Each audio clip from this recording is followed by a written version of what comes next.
شاہ محمود قریشی اس وقت کابینہ سے الگ ہو چکے تھے اور یوں یہ معاملہ مزید خراب ہو گیا۔ یہ خرابی مارچ کے پہلے ہفتے تک چلتی رہی۔ مارچ کے شروع میں حکومت اچانک نرم پڑ گئی۔ آصف علی زرداری نے ایوان صدر میں ایک اعلیٰ سطحی میٹنگ بلوائی۔ میٹنگ میں صدر آصف علی زرداری، وزیر اعظم Yousaf Raza Gilani, army chief general Ashfaq Parvez Kayani اور وزیر داخلہ رحمان ملک شریک تھے۔ جنرل کیانی اور جنرل پاشا جب بھی اس قسم کی میٹنگ میں جاتے تھے تو یہ پوری میٹنگ میں خاموش بیٹھے رہتے۔ یہ دونوں اس بار بھی فیصلہ کر کے گئے تھے کہ ہم کسی صورت بھی منہ سے ایک لفظ بھی نہیں نکالیں گے۔ جب میٹنگ شروع ہوئی تو صدر نے اعلان کیا کہ ریمنڈ ڈیوس پاکستان اور امریکہ کے تعلقات سے بڑا نہیں، لہٰذا ہم نے اس سے جان چھڑانے کا فیصلہ کر لیا ہے۔ اس کے بعد آصف علی زرداری جنرل کیانی سے مخاطب ہوئے اور کہا کہ آپ جنرل پاشا سے کہیں کہ یہ ہماری اس معاملے میں مدد کریں۔ جنرل کیانی نے جنرل پاشا کی طرف دیکھا اور دونوں خاموش رہے۔ وزیر داخلہ رحمان ملک نے ہاتھ اٹھایا اور کہا جناب صدر آپ یہ ٹاسک مجھے دے سکتے ہیں، تو صدر نے فوراً جواب دیا کہ رحمان نہیں، یہ تمہارے بس کی بات نہیں، یہ کام جنرل پاشا کو کرنے دو۔ آصف علی زرداری نے دوبارہ جنرل کیانی سے کہا آپ جنرل پاشا کو کہیں یہ ہماری مدد کریں۔ جنرل کیانی نے جنرل پاشا کی طرف دیکھا اور انہیں بولنے کا اشارہ کر دیا۔ جنرل پاشا نے کہا سر ہمارے پاس اس مسئلے کا ایک حل موجود ہے، مگر مسئلہ حل نہیں، اس حل کی اونرشپ ہے۔ جنرل پاشا کا کہنا تھا کہ ریمنڈ ڈیوس جب رہا ہوگا تو ملک میں کوحرام برپا ہو جائے گا، تو اس وقت بدنامی کا یہ ڈھول کس کے گلے میں پڑے گا، یہ بات زیادہ اہم ہے۔ صدر نے فوراً جواب دیا کہ حکومت ریمنڈ ڈیوس کی رہائی کے اگلے دن ایک پریس کانفرنس کرے گی اور ہم اس پریس کانفرنس کے ذریعے یہ ذمہ داری اپنے سر اٹھا لیں گے، لہٰذا آپ یہ فکر نہ کریں، آپ بس ہمارا یہ کام کر دیں۔ میٹنگ میں فیصلہ ہوا کہ لواحقین کو خون بہا دے کر راضی کیا جائے گا اور یہ ملزم کو معاف کر دیں گے۔ میٹنگ میں یہ بھی فیصلہ ہوا کہ جنرل پاشا تمام بڑے سیاسی لیڈروں سے ملیں گے اور یہ انہیں ریمنڈ ڈیوس کی رہائی کے لیے قائل کریں گے۔ یہ بھی فیصلہ ہوا کہ general Pasha chief justice Iftikhar Muhammad Chaudhry کو بھی ہماری مدد کے لیے تیار کریں گے۔ جنرل پاشا نے تینوں ذمہ داریاں اٹھا لیں۔ جنرل پاشا نے اس کے بعد تمام سیاسی لیڈروں سے ملاقات کی۔ ان تمام لیڈروں کا یہی خیال تھا کہ ہمیں ریمنڈ ڈیوس کے بھوت سے جلد از جلد جان چھڑا لینی چاہیے۔ اس وقت کے وزیر اعلیٰ پنجاب میاں شہباز شریف نے جنرل پاشا کے سامنے اس خطرے کا اظہار بھی کیا کہ ریمنڈ ڈیوس کی جان کو خطرہ ہے، ہمیں اندیشہ ہے کہ سرکاری گارڈز اسے قتل کر دیں گے، اور یہ خدشہ درست تھا کیونکہ ریمنڈ ڈیوس کے سرکاری محافظ وردی پر ایک مذہبی جماعت کے بیجز لگائے ہوئے تھے۔ ان لوگوں نے جج کے حکم کے باوجود یہ بیجز اتارنے سے انکار کر دیا تھا۔ حکومت نے لواحقین کو خون بہا لینے پر تیار کر لیا۔ زرداری کے لوگ چیف جسٹس افتخار محمد چودھری سے بھی ملے۔ افتخار محمد نے تعاون کا پورا وعدہ کر لیا اور ریمنڈ ڈیوس کی رہائی کا دن طے کر لیا گیا۔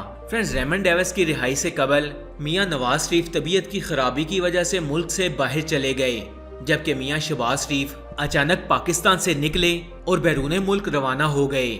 وزیر اعظم یوسف رضا گیلانی نے خفیہ فنڈ سے جنرل پاشا کو خون بہا کی رقم ٹرانسفر کی اور جنرل پاشا نے رقم لواحقین کو ادا کر دی۔ 16 مارچ کے دن امریکی سفیر کیمرون منٹر خصوصی طیارہ لے کر لاہور چلے گئے اور جنرل پاشا اس وقت اسلام آباد میں تھے اور کیمرون لاہور سے مسلسل جنرل پاشا کے ساتھ رابطے میں تھے۔